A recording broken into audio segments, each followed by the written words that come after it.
오늘 우리 함께 봉독하신 누가복음 21장 말씀 처음 부분에 보면 예수님께서 성전에 올라가셨습니다. 성전에 오르신 이 예수님께서 그때 막 부자들과 또 한 가난한 과부가 헌금함에 헌금을 넣는 것을 보셨습니다. 지금 예수님께서 보고 계시는 이 성전은 포로 귀환 이후에 수룹바벨이라는 사람이 성전을 재건을 하였습니다. 근데 그 성전을 재건한 그 성전이 이제 오래됐으니까 당시에 유대의 왕이었던 헤롯이라는 사람이 그 수룹바벨의 성전을 개축하고 보수하겠다는 명목으로 거의 재건축을 한 것이죠. 그래서 우리가 지금 이 성전을 헤롯의 제3성전이라 이렇게 이름을 붙입니다.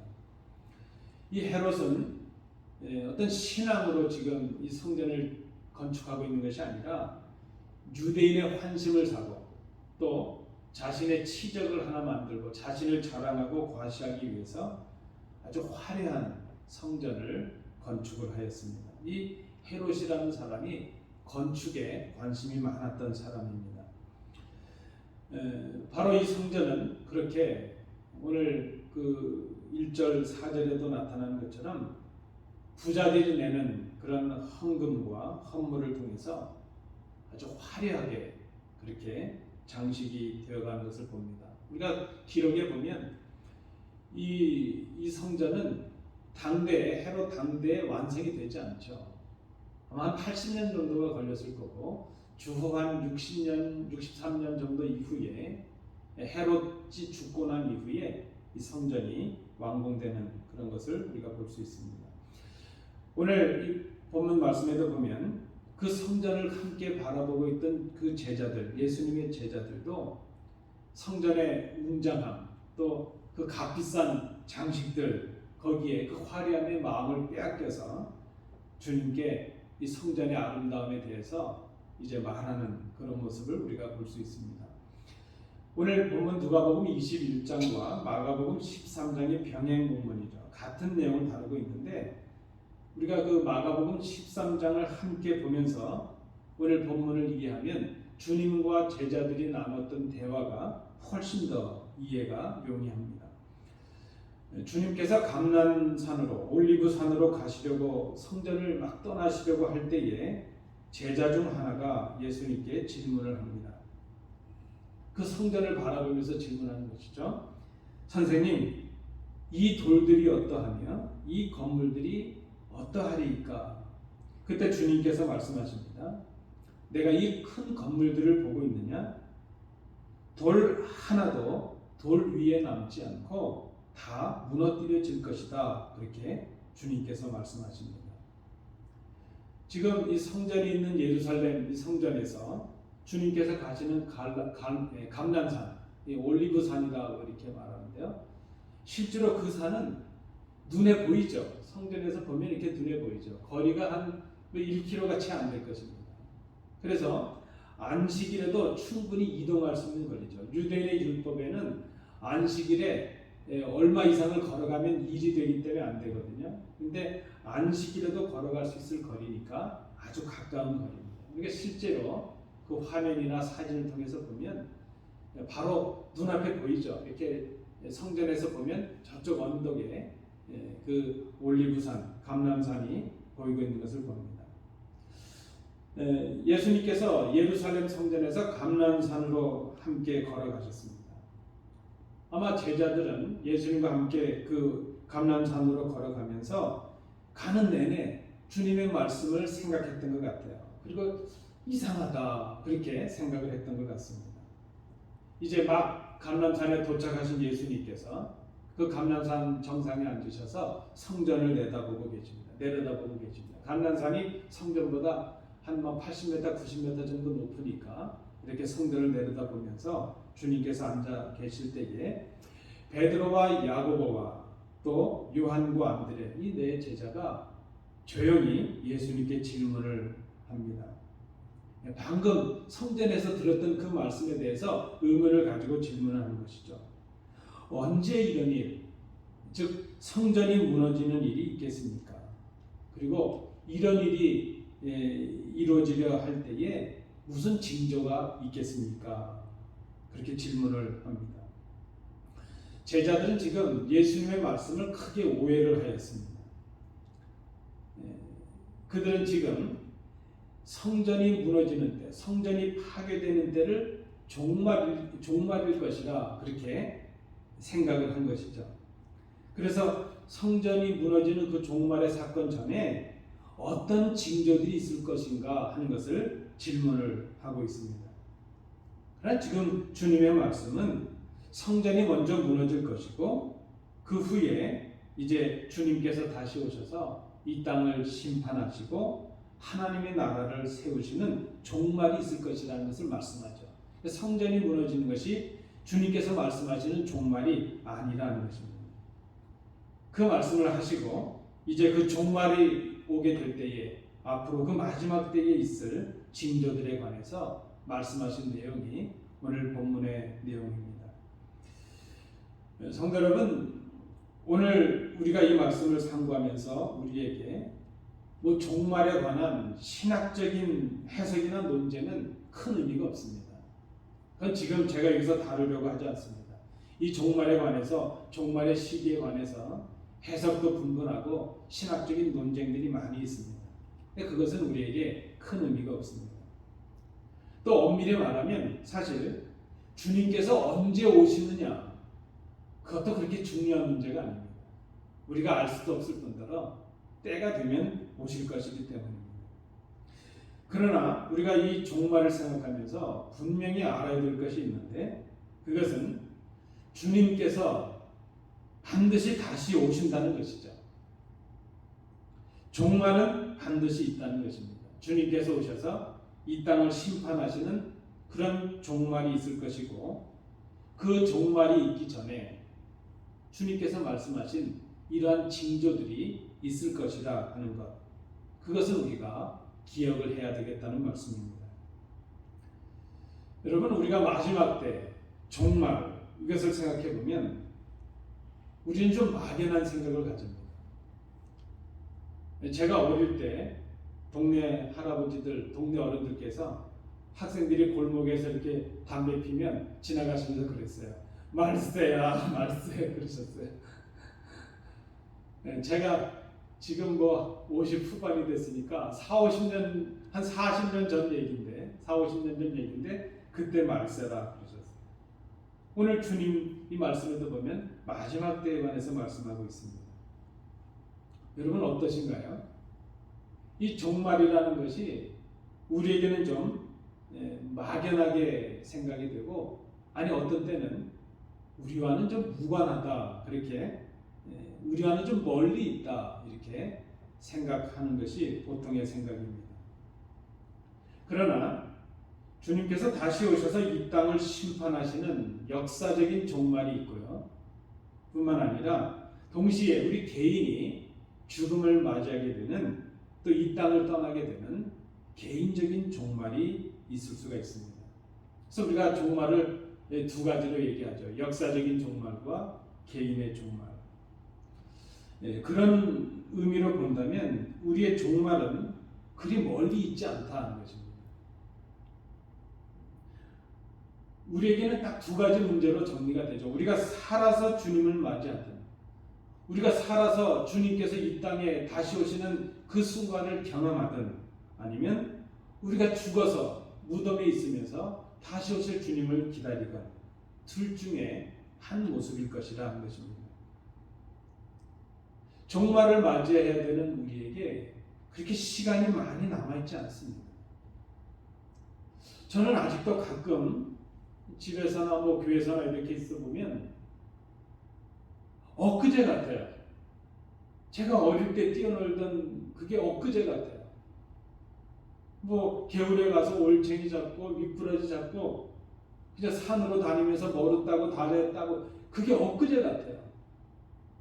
근데 벌써 이제 내일 모레면 60을 바라보는 그런 나이가 되었습니다.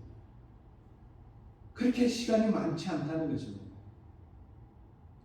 역사적 종말, 우리는 그것이 멀 것이라 생각하고 나아가면 무관할 것이라 생각하지만 우리는 역시 누구나 다 마지막 때 종말의 시간을 살고 있다는 것입니다. 주님께서 말씀하신 오늘 본문에 나타나는 징조들, 그것은 새삼스러운 것이 아닙니다. 그 주님 당시 그때도 있었고 지금을 살아가는 우리에게도 있는 그런 모습들입니다. 교회 각 시대마다 있었던 징조들입니다. 교회가 시작된 이후 세상에는 수많은 가짜 예수들, 가짜 메시아, 그런 미혹이 있어 왔습니다. 지금만 있는 것이 아니라 주님 당시, 주님 이후에도 사도시대, 속사도시대, 그런 시대들마다 이런 일들이 있어 왔습니다. 난리와 소요의 소문들이 있었고 민족 간의 나라 간의 전쟁이 있어 왔습니다.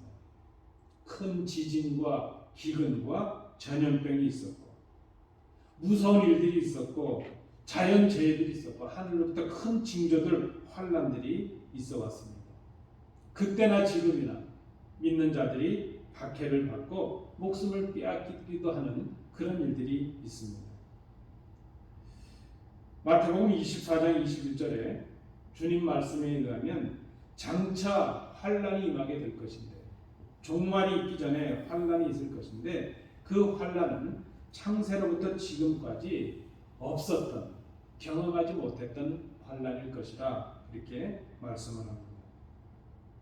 오늘 우리는 이 땅을 살아가면서 역시 동일하게 마지막 때의 징조들을 보고 있습니다. 여러분, 목사님들이 이렇게 설교를 하시는데요. 설교를 인기나 재미로 하는 건 아니지만 별로 성도들이 좋아하지 않는 설교가 있다고 해요. 그게 뭐냐 그랬더니 회개하라는 설교고요.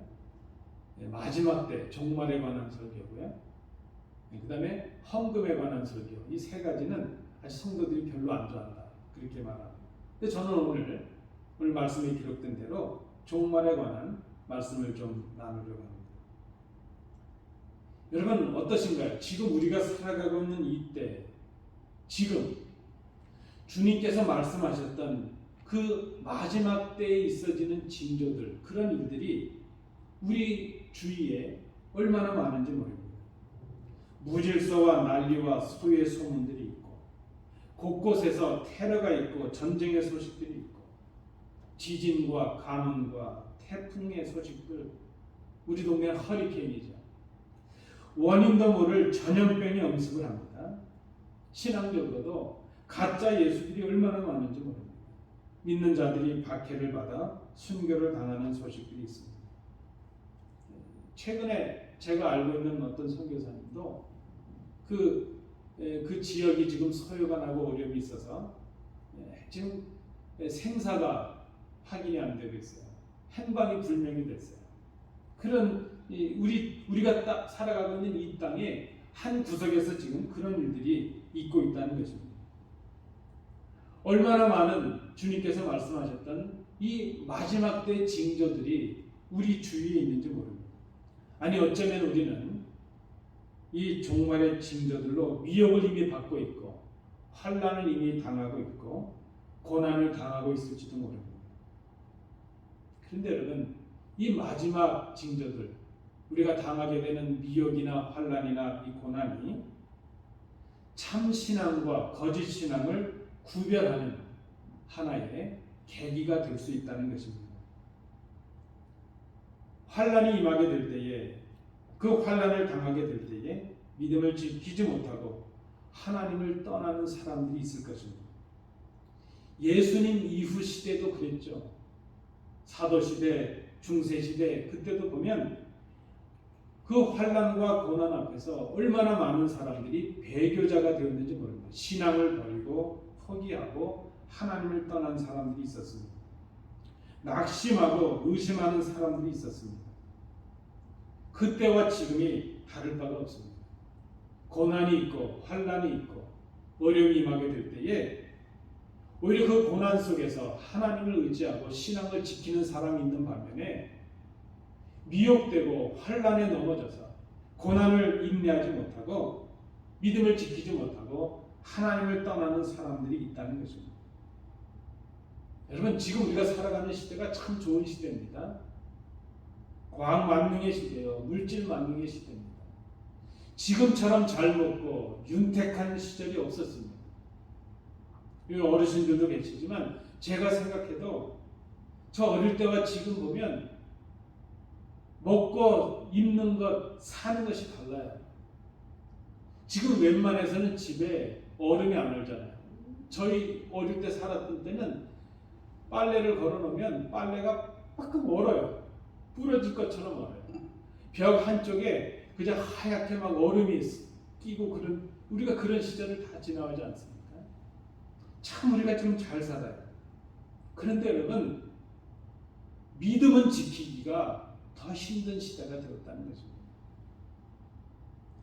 이 마지막 때를 살아가는 우리가 정말 우리에게 가장 목숨보다 소중한 것이 믿음일진데 믿음을 지키며 살아가는 것이 힘든 시대가 되었다는 것. 오늘 우리에게 이 말씀을 주시는 주님의 그 심정이 무엇일까? 주님의 마음이 무엇일까 생각해 봅니다. 지금 우리가 경험하고 있는 이 마지막 때의 징조들, 그리고 앞으로 경험하게 될 그 환난과 핍박과 고난, 이런 것들이 우리 앞에 있게 될 것이지만 두려워하지 말라 하는 것입니다. 그것이 우리를 향하신 주님의 마음입니다. 환난을 당하게 될 것이고 미혹을 당하게 될 것이지만, 고난이 있을 것이지만 무엇보다도 믿음을 지키라는 그 말씀을 우리에게 주고 있습니다. 이 마지막 때를 살아가는 우리에게 필요한 것이 있다면 무엇일까? 어떻게 우리가 우리의 신앙을 지키고 다시 오실 주님을 소망하며 기다릴 수 있을까? 마지막 때를 살아가는 성도의 모습이 어떻게 될 것인가? 오늘 본문에 주님의 말씀을 통해서 우리가 생각해 봅니다. 첫 번째는 5절부터 8절 말씀을 참조해 주십시오. 겉모습의 그 화려함에 마음을 빼앗기지 말자 하는 것입니다. 제자들은 이제 잠시 후면 십자가를 지셔야 될 그 주님을 바라보면서도 눈에 보이는 성전의, 그 헤롯 성전에, 헤롯이 지은 성전의 화려함에 마음을 빼앗기고 말았습니다. 그러나 주님은 그 성전의 웅장함이나 화려함보다는 진정으로 하나님께 자신의 전부를 드리는 한 가난한 과부의 중심과 마음을 보십니다. 성전에 오르셨을 때에 부자들과 한 가난한 과부가 헌금을 하는 것을 보셨습니다. 주님께서 말씀하십니다. 가난한 과부가 다른 사람들보다 더 많이 헌금을 하였다, 그렇게 말씀을 합니다. 근데 겉으로 보면 그게 아니죠. 부자들이 훨씬 많이 연보를 했을 것입니다. 이 과부는 자기가 가진 생활비 전부를 넣었다는 것입니다. 주님은 지금 겉으로 보여지는 그 헌금한 그 많은 액수에 관해서 지금 관심하시는 것이 아니라 그 헌금을 하고 있는 그의 마음을 주님께서 보셨다는 것입니다. 미국의 저명한 주의 설교 목사님이신 위어스비라는 목사님이 계시는데요. 그 위어스비 목사님이 이 부분을 이제 주의하시면서 이런 해석을 하셨습니다. 사람은 바쳐진 헌금의 액수를 보지만 주님은 그가 바치고 남은 그의 남은 액수를 보신다, 이런 해석을 했습니다. 그의 마음이, 그가 드리는 곳에 그의 마음과 중심이 어떤가 하는 것을 주님께서 보신다는 말씀입니다. 성전을 하나님께 지은다는 것, 성전을 짓는다는 것은 하나님을 향한 영광이 될 것입니다. 그런데 헤롯이 지은 이 성전은 하나님을 찬양하고 하나님께 영광을 돌리기 위해서 드려진, 하나님께 진정으로 예배하기 위해서 드려진 성전이라기보다는 헤롯 자신의 정치적인 야욕과 자신을 과시하고 자신을 자랑하기 위한 그런 건축물에 불과했다는 것입니다. 그 성전은 하나님께 드려지기보다는 최고의 미관을 과시하기 위해서 온갖 귀한 것들로 장식을 하였습니다. 성전은 꾸미는 것이 아니라 성도들의 마음으로 지어지는 것이죠. 하나님께 나와서 중심을 가지고 예배하는 그 성도들을 통해서 하나님께서 영광을 받으십니다. 그런데 헤롯은 그 건물이 자신의 자랑이 되었고 치적이 되었고 공로가 되었습니다. 그 결과가 무엇이었을까요? 여러분 아시지만 나중에 이제 이 성전이 무너지는데 돌 위에 돌 하나도 남지 않는, 다 무너지는, 아마 전설에 의하면 그 성전 그 돌과 돌 사이에 귀한 보물들이 숨겨져 있다는 소문이 있었다는 것입니다. 그래서 침공했던 이 병사들이 그 돌을 다 해집은 것이죠. 그래서 실제로 주님께서 말씀하셨던 것처럼 돌 위에 돌 하나도 남지 않는 그런 그 성전의 파괴가 이루어졌다는 것을 우리가 볼 수 있습니다. 여러분, 저는 마지막 때를 살아가는 성도로서 우리가 해야 될 첫 번째 모습이 화려함, 겉의 화려함에 마음을 빼앗기지 말자, 이렇게 말씀을 드렸는데, 우리는 이 땅을 살아가면서 날마다 이런 유혹을 받고 살아갑니다. 이 세상이 우리에게 꿈꾸라고 가르쳐 주는 것들이 바로 그런 것들입니다. 화려하고 웅장한 것들입니다. 좀 더 많이 가지고, 좀 더 넓은 집에, 더 좋은 차에, 좀 더 평안한 것을 꿈꾸는 것. 소위 이 세상이 말하는 성공. 어떤 때는 그런 생각을 해봅니다. 내가 정말 예수를 믿는 것이 주님의 영광을 위하여, 영원한 하나님의 나라의 그 영생과 구원을 위하여 믿고 있는지, 아니면 이 땅에서 그런 성공을 꿈꾸고 이 땅에서 그렇게 평안하고 많이 가지고 그런 것을 위해서 예수를 믿고 있지는 않은지. 여러분 기억하십시오. 그런 비뚤어진 신앙, 그런 화려함을 추구하는 신앙은 이제 장차 임하게 될 그 환난과 고난을 통과하기가 어렵다는 것입니다. 그 세상으로부터 다가오는 그 미혹들, 유혹들 사이에서 우리의 믿음을 지키기가 어렵다는 것입니다. 신앙의 일은 좀 그렇게 화려함을 요구하지 않습니다. 신앙이라고 하는 것, 예수 믿는 삶이라고 하는 것은 그렇게 복잡한 것이 아닙니다. 단순하고 투박합니다. 말씀을 기억하고 주님께 나와 예배하고 성도들과 그 말씀을 준행하면서 사랑으로 교제하는 것, 그것이 바로 우리 성도의 삶이요 교회의 삶이라 말할 수 있습니다. 교회에 오셔서 너무 그렇게 기발하고 새로운 거 찾지 마십시오. 뭐 이런저런 프로그램에 너무 마음을 빼앗기지 마십시오. 교회는, 신앙이라고 하는 것은 그렇게 기발한 것도 아니고 그렇게 새로운 것도 아닙니다. 늘 해왔던 대로 때가 되면 예배하고 때가 되면 말씀 묵상하고 그 말씀대로 실천하고 사랑을 베푸는 것, 이 삶을 통하여 우리의 마음을 주님께 드리는 것, 그것이 바로 신앙이라는 것입니다. 모든 지킬 만한 것 중에 마음을 지키라, 생명의 근원이 이에서 난다. 잠언 4장 23절을 말씀합니다. 여러분, 지금 우리에게 이렇게 화려하고 떠들썩하게 다가오는 세상적인 미혹들, 또 종교적인 신앙적인 유혹들이 얼마나 많이 있는지 모릅니다. 겉으로 보여지는 것에 우리 마음을 빼앗기지 마십시오. 마지막 징조들이 나타나는 이때에 여전히 교회된 우리가, 성도된 우리가 이 땅의 화려함을 추구하고 겉모습의 치장의 마음을 빼앗기고 있다면 마지막을 살아가는 성도로서 마땅치가 않습니다. 그런 믿음으로는 이 환난과 고난을, 이 유혹을 견뎌낼 수가 없습니다. 주님 오늘 본문에서 말씀하십니다. 미혹을 받지 않도록 주의하라. 마지막 때를 견딜 그 성도의 믿음과 삶의 자세가 바로 거기에 있기 때문입니다. 두 번째입니다. 두 번째, 마지막 때를 살아가는 우리가 지켜야 될 것은 우리의 육체를 죽이는 것들을 두려워하지 말자는 것입니다. 9절부터 17절의 내용을 참조해 주시기 바랍니다. 여러분, 지금 우리 마음속에 가지고 있는 두려움이 있다면 그 두려움이 무엇인가요? 우리 성도들께서 지금 가지고 계시는 가장 큰 두려움은 무엇인가요? 그 두려움들을 잘 보면요, 뺏길까봐 두려워요. 갖지 못할까봐 두렵고요.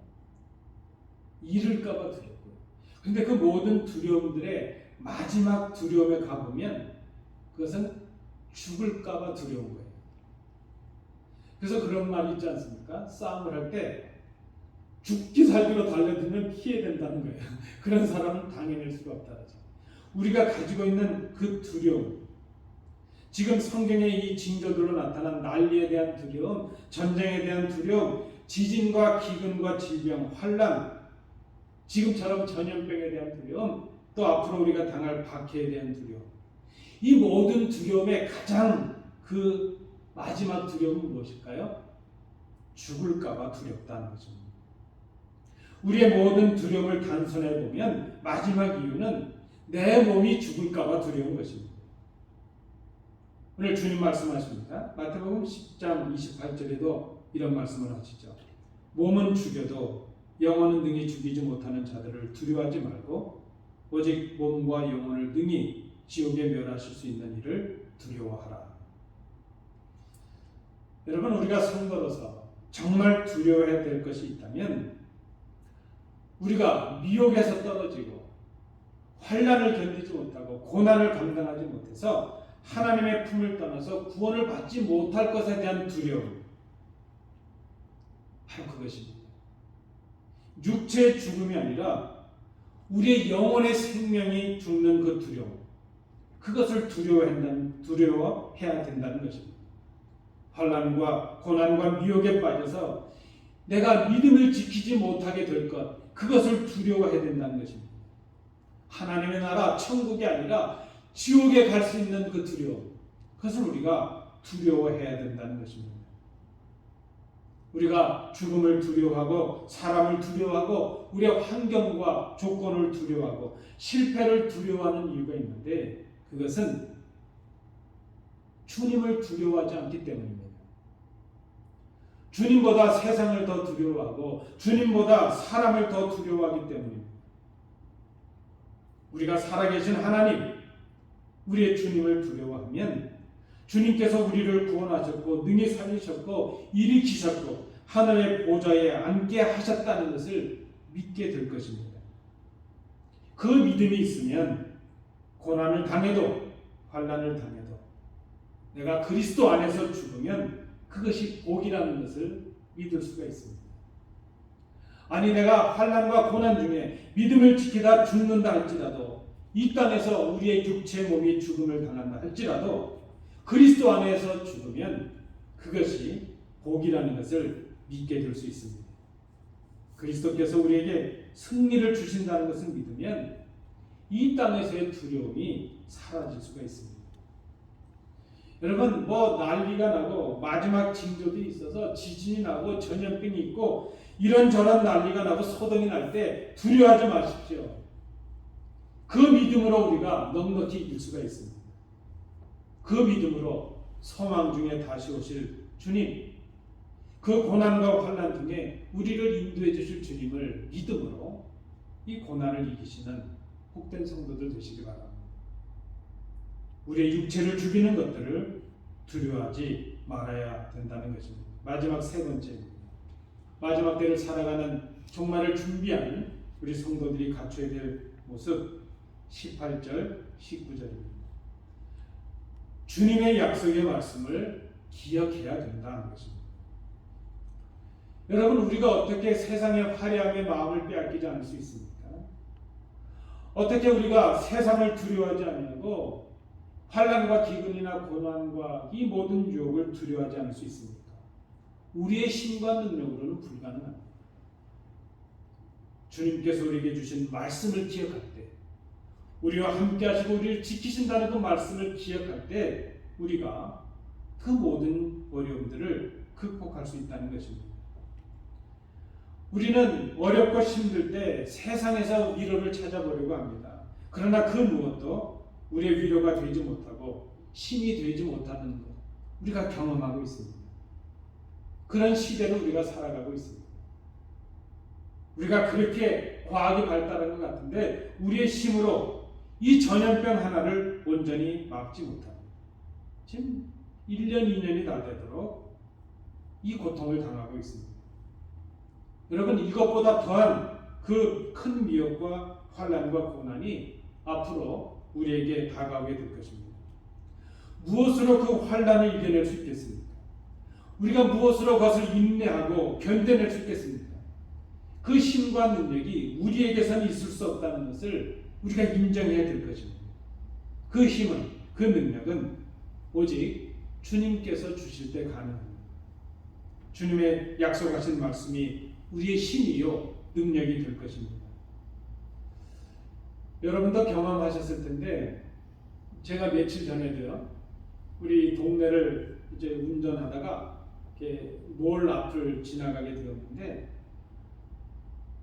그건 좀 사진을 찍어서 아마 좀 이렇게 막 아는 분들에게 좀 이렇게 보여주고 싶을 정도예요. 얼마나 새들이 많은지요. 여러분 아시죠? 그 새카만 새들이 아주 울음소리도 해괴하잖아요. 그 새들이 그 전체를 그냥 새카맣게 덮고 있어요. 제가 신호에 대기해서 한참을 그 새들을 본 겁니다. 뭐 셀 수도 없을 정도로 얼마나 많은 새들이. 문득 그런 생각이 드는 거예요. 쟤들은 다 어디서 잠을 자나? 쟤들은 뭘 먹고 살아갈까?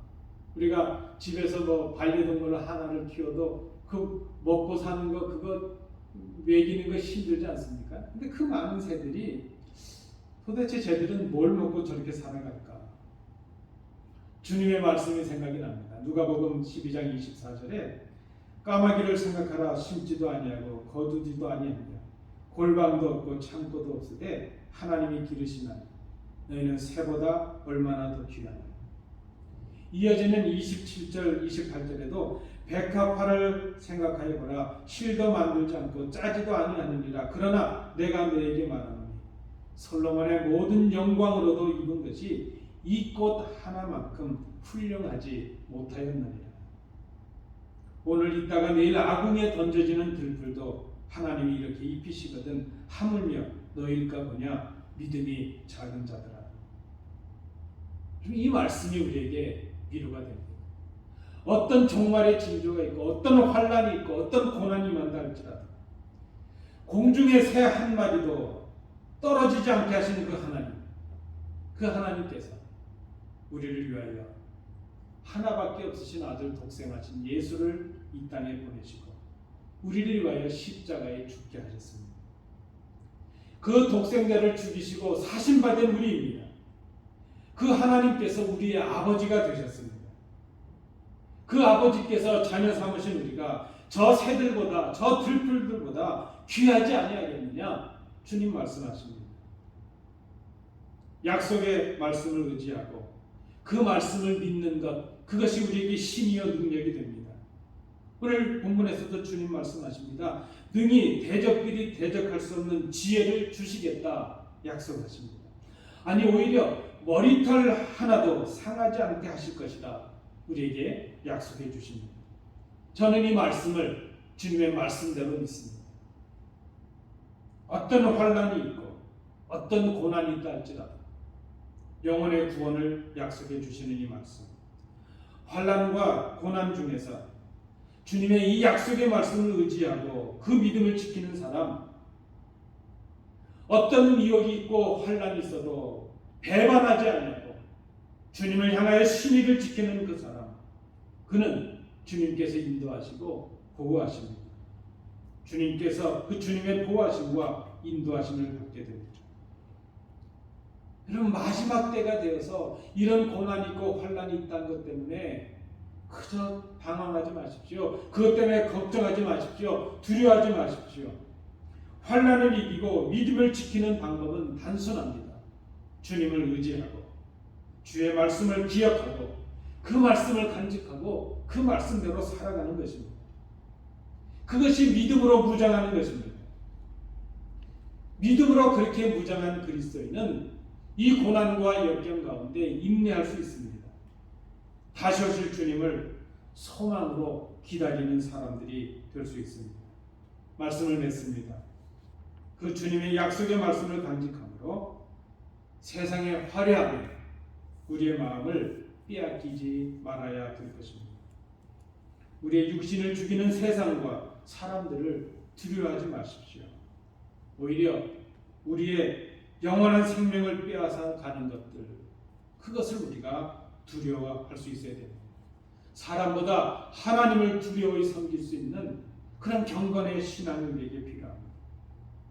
이 모든 것을 위하여 날마다 약속의 말씀을 기억하고 그 말씀대로 살아가려고 애쓰는 모습이 우리에게 있어야 될 것입니다. 그것이 바로 이 종말을 위한 준비가 되고 또 마지막 때를 살아가는 성도의 바람직한 신앙의 모습이 될 수 있을 것입니다.